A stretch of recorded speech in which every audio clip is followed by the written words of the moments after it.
আসসালামু আলাইকুম, সবাই কেমন আছেন? আশা করি সবাই ভালো আছেন। আবারও চলে আসলাম নতুন একটা নাস্তা নিয়ে। আমি আজকে আপনাদেরকে তৈরি করে দেখাবো কিভাবে সুজি দিয়ে খুব অল্প উপকরণ দিয়ে কিভাবে এভাবে সুজির পিঠা বানানো যায়। ফুলকো ফুলকো, এগুলাকে চিটাগাঙ্গার ভাষায় সুজির পাকন পিঠা বলে। আপনারা বাসায় একবার হলেও বানিয়ে দেখবেন। এভাবে সুজির পাকন পিঠা অনেক বেশি মজা হয়। খুবই অল্প উপকরণ দিয়ে এই রেসিপিটা তৈরি করা হয়। আমি এখানে সুজির পাকন পিঠা বানানোর জন্য আমি এখানে প্রথমে একটা কড়াই নিছি। কড়াইয়ের মধ্যে পরিমাণ মতো সামান্য তেল দিয়ে দিছি। আপনারা এখানে চাইলে ঘিও দিতে পারেন। আমার বাসায় ঘিটা ছিল না, সেজন্য দিতে পারি নাই। আমি এখন এটা অনেকক্ষণ পর্যন্ত চুলার জাল একদম স্লো করে দিয়ে অনেকক্ষণ ভেজে নিছি। প্রায় অনেকক্ষণ ভেজে নিছি আমি এটা। দেখুন কীরকম ভাজা ভাজা হয়েছে। এটা ভাজা ভাজা হওয়ার পর যখন একটু সুজির যেটা ঘ্রাণ হয়, যেটা খুশবু বের হয় আর কি, ওইটা বের হলে আপনার এখানে পরিমাণ মতো চিনি, 2 টেবিল চামচ গুঁড়া দুধ, তারপর লবণ, এগুলো দিয়ে আবার একটু ভালো করে ভেজে নেবেন। এই তো দেখুন আমি এখানে অনেকক্ষণ পর্যন্ত এটা ভেজে নিছি। এটা এখন ভেজে নেওয়ার পর আমি এখানে পানি দিয়ে দিলাম। পানিটা সিদ্ধ করে গরম পানি দেওয়ার চেষ্টা করবেন, তাহলে এই সুজিটা আরও বেশি সফট হবে আর কি। এখানে দেখুন আমি এই সুজির মধ্যে পানিটা দিয়ে দিচ্ছি। পানিটা দেওয়ার সাথে সাথে দেখুন কীভাবে ফুটে উঠছে। পানি দেওয়ার পর যতক্ষণ না এটা একটু নরম, একটু শক্তভাবে হবে না, ততক্ষণ পর্যন্ত এখানে পানি দিবেন, অতটুকু পানি দিবেন আর কি। তো দেখুন আমার এটা একদম রেডি হয়ে গেছে। এটা অনেকটাই গরম, সেজন্য আমি একটা বাটির মধ্যে এগুলো এখন নিয়ে নিব। এগুলো যেহেতু গরম, সেজন্য হাত দিয়ে ধরা যাবে না, একটু ঠান্ডা হওয়ার জন্য অপেক্ষা করতে হবে। তো দেখুন আমি এই সুজিগুলা সবগুলা একটা বাটির মধ্যে ঢেলে নিছি। এটা একটু ঠান্ডা হওয়ার জন্য রেখে দিচ্ছি আর কি। ঠান্ডা হওয়ার জন্য, এটা অনেকটাই গরম, এটা এখন কোনো রকম ডো তৈরি করতে পারবে না। তো দেখুন আমি এটা বারবার চামচ দিয়ে একটু নাড়িয়ে চাড়িয়ে দিচ্ছি যেন তাড়াতাড়ি ঠান্ডা হয়ে যায়। এটা যদি একদম ডেকে রাখেন তাহলে এটা আর শক্ত হয়ে যাবে উপরেরটা, সেজন্য আমি এখানে সামান্য পরিমাণ মতো ময়দা দিয়ে প্রথমে একটু উপর থেকে ঠান্ডা করে নিছি।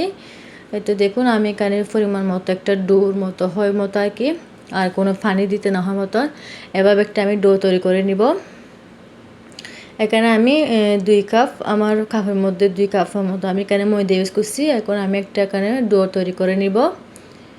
তো দেখুন আমি এখন ডোটা পারফেক্টলি তৈরি করে নিব, যেভাবে আমরা রুটি বানাই ওরকম একটা ডো তৈরি করে নিতে হবে, তাহলে আপনার পিঠাটা সুন্দর করে হবে আর কি। তো দেখুন আমি একটা ডো তৈরি করে নিছি। এখন আমি এখানে সামান্য একটু তেল দিয়ে এটা রেস্টে দিব।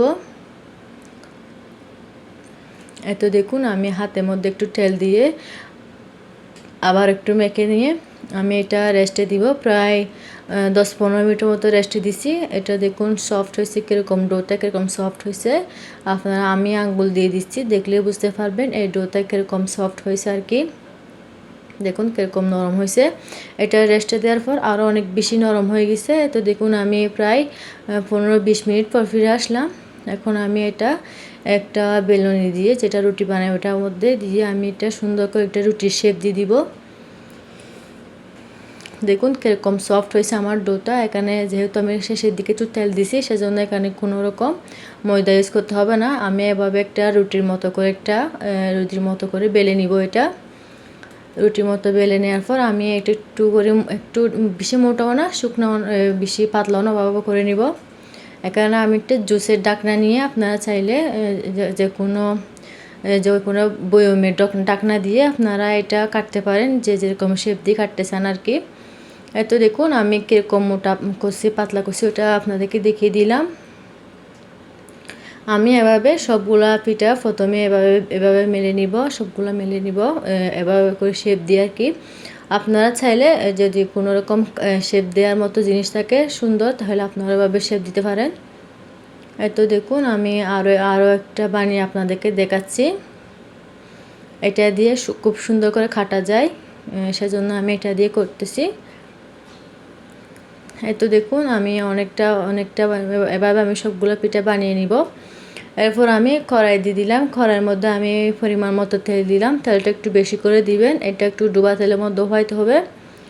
এই তো দেখুন আমি তেলটা একদম গরম করে নিছি। চুলার জালটা আমার একটু হাই ছিল না, মিডিয়ামে ছিল না, ওভাবে দিছি। দেখুন বেশি চুড়ো করে দিলে চুলার জাল তেল ঢুকে যায় পিঠার মধ্যে, সেজন্য দেখুন আমি তেলের মধ্যে দেওয়ার সাথে সাথে পিঠাটা মাশাআল্লাহ কি সুন্দর ফুলে উঠলো। দেখুন আমি তেলে দেওয়ার সাথে সাথে পিঠাটা ফুলে উঠছে। অনেক অনেক সহজ একটা রেসিপি, অনেক মজার হয় রেসিপিটা। আপনারা বাসায় একবার হলো ট্রাই করে দেখবেন।